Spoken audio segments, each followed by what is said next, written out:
Buenas tardes, buenas noches, buenos días, según corresponda al lugar donde me estén escuchando. Vamos a empezar esta nueva temporada hablando de los pueblos de Boyacá. Obviamente voy a empezar con Venta Quemada, que es el lugar donde nací. Bienvenidos.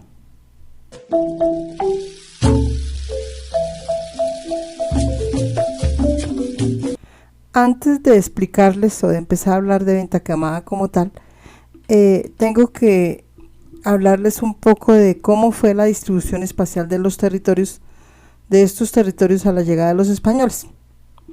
Los europeos, para poder tener control sobre los habitantes originarios, o sea los muiscas, quienes habitaban estos lugares, los reunieron en pueblos de indios o resguardos.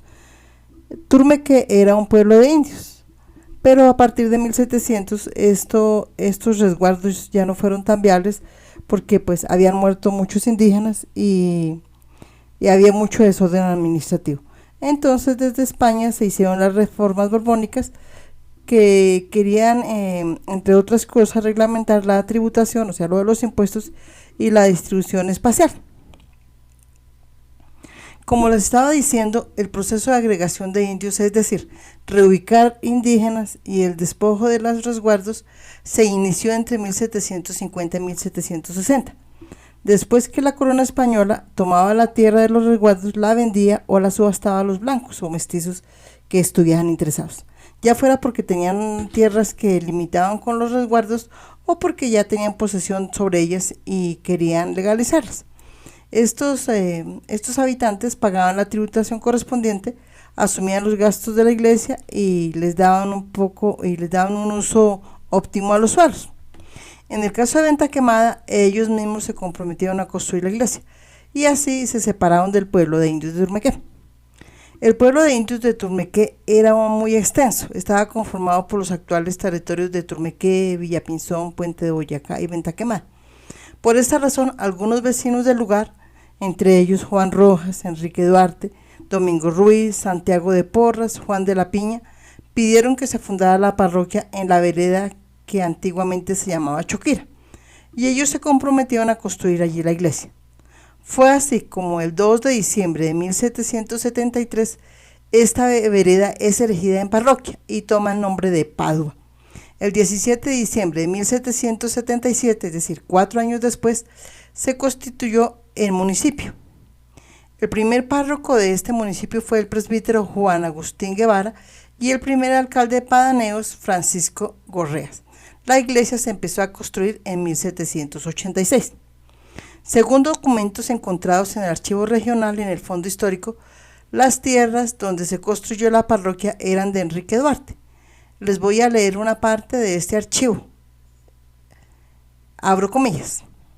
Enrique Duarte, vecino de esta ciudad, ante vuestra majestad firma el proceso y dice que las tierras en donde se fundó la parroquia de San Antonio de Venta Quemada son mías y propias, y me hallo en posesión de ellas, y ninguno de los que han fabricado casas en dichas tierras y parroquias me satisficho su importe por lo que ha de servir, porque se sirva vuestra majestad mandar libre despacho en la forma de ordenanza comedido al señor alcalde de esta ciudad y al juez, que para que me fuera sugerido para que se notifique a todos los que hubiesen construido casas me paguen lo correspondiente del terreno que se hubiese ocupado, y que en adelante quien quiera hacer lo mismo se componga antes conmigo y respecto a ser legítimo dueño de ello, y así es justicia mediante la cual a su majestad suplico provea como solicito,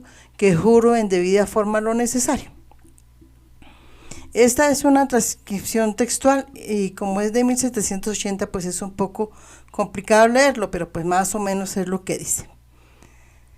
Según esto se puede decir que Venta Quemada fue el resultado de una reducción del resguardo de Turmeque. La fecha de fundación que figura en su historia es el 17 de diciembre de 1777, pero el proceso para constituirse en parroquia independiente de Turmeque empezó en 1773. Por los documentos encontrados en el Archivo Regional de Boyacá, en el fondo histórico, se puede concluir que las tierras donde se construyó eran propiedad privada y pertenecían al señor Enrique Duarte, quien en 1780 fue alcalde en segundo lugar de este municipio. En el mismo fondo histórico se encontró un censo que se hizo en 1806, del que se pueden extraer algunos datos. Por ejemplo, que los habitantes no pasaban de 250 y eran pobres, puesto que vivían en 30 casas con piso en tierra pisada, paredes en bareque y techos de paja. También se puede deducir que no se contaban con suficientes herramientas, puesto que dice que en el pueblo no había más de 3 azadones, algunas picas, y pues no había muchas herramientas para las labores del campo. Lo que cultivaban a veces no era suficiente para su sustento, por este motivo no lograban pagar los impuestos, entonces se atrasaban en los impuestos. En el censo también se encuentra una relación de los ríos y espejos de agua que se encontraban en esta región, y la conclusión es que era una región con gran riqueza hídrica. En el censo se mencionan al menos 7 quebradas y otros tantos de arroyos y quebraditas sin nombre. Durante una caminata hecha en el páramo del Rabanal en el 2019, se pudo ver que aún hay ríos y lagunas que surten de agua no solo la población, sino que también alimentan el acueducto de la ciudad de Tunja. Un aspecto que se puede resaltar de esta población es la posición estratégica como lugar de paso entre Tunja y Bogotá, puesto que era un lugar de descanso tanto para las personas como para los animales de carga que transitaban por el Camino Real. Este Camino Real conducía desde Tunja a Bogotá. Esto, se puede deducir porque en los archivos se encontró información de al menos 5 posadas, 2 en el puente de Boyacá, una en Puente de Piedra, una cerca al centro poblado y otra en Albarracín. En estas posadas se podía pasar la noche, se vendía comida y diferentes víveres, también bebidas alcohólicas como aguardiente y chicha. Además se constituían en un lugar de reunión, donde se tocaba guitarra, se cantaba y se peleaba, ¿no? Como pasa ahora. Incluso se sucedían muertes, como es el caso de Joseph Corredor, quien fue asesinado por Pedro Corredor en la venta que se encontraba en el Puente de Piedra. Esta vereda aún conserva este nombre. En el primer comentario les voy a dejar la transcripción de la investigación de este homicidio. En la actualidad se puede comprobar que ese trayecto mantiene este estatus. Entre el puente de Boyacá y el peaje de Albarracín se encuentran más o menos 50 restaurantes, 2 hoteles y 2 estaciones de servicio. La especialidad culinaria de la región es la gallina, las arepas y en general todos los amasijos a base de maíz. Esta tradición nació con las posadas. Unos años después se construyó una estación de tren y cuando el tren llegaba, de las casas vecinas salían señoras con bandejas llenas de gallina y arepas que las vendían a los pasajeros. Otro aspecto que pude evidenciar durante el recorrido por esta población es que la condición de vida de los habitantes ha mejorado, por lo menos en lo que se refiere a las casas en las que viven. La mayoría se ven en buen estado, están hechas en ladrillo y con tejas de barro u otros materiales. Desafortunadamente el estilo colonial o republicano que uno espera encontrar en esas poblaciones no existe. En la zona urbana se evidencia un bricolaje sin homogeneidad ni estética. Las construcciones observadas desafortunadamente no representan ni cuentan la historia de este municipio. Un ejemplo es la casa histórica en la que se pernoctó el Ejército Libertador liderado por Simón Bolívar la noche del 7 de agosto de 1819 y en la que el 18 de agosto del mismo año el general Sublet escribió el parte de batalla del puente de Boyacá.